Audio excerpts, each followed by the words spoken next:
પૂછું છોટા નાગપુરનો ઉચ્ચ પ્રદેશમાં કયા પ્રકારના ખડકો જોવા મળે? અગ્નિકૃત, પરત ખડકો, વિકૃત ખડકો કે લાવાના ખડકો?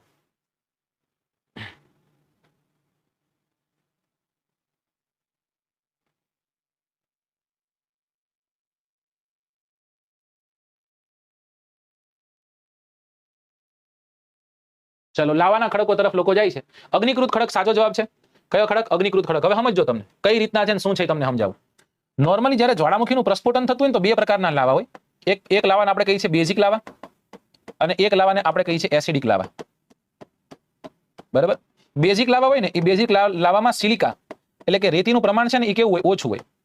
સાથે સાથે આ લાવા કેવો હોય? તરલ હોય, પતલો હોય થોડો. જ્યારે એસિડિક લાવામાં સિલિકાનું પ્રમાણ કેવું હોય? સિલિકાનું પ્રમાણ વધુ હોય. અને આ લાવા છે એ લાવા થોડો કેવો હોય? તો કે ઘાટો હોય. હવે તમે મને કહીજો કોઈ જગ્યા પરથી લાવા નીકળો તો કયો લાવા દૂર દૂર સુધી જશે? બેઝિક લાવા.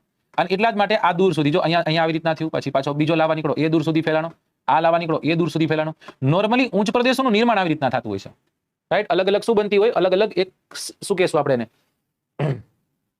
સીટ બનતી હોય. શું બનતી હોય? અલગ અલગ સીટ બનતી હોય. અને અંતે એ આખો ઉચ્ચ પ્રદેશ તૈયાર થતો હોય છે. છોટા નાગપુરનો ઉચ્ચ પ્રદેશ અગ્નિકૃત ખડકોનો બનેલો. આ પ્રશ્ન પૂછાઈ ગયો, જેને ગુજરાતનો, જેને ભારતનો રૂર પ્રદેશ તરીકે પણ આપણે ઓળખીએ છીએ.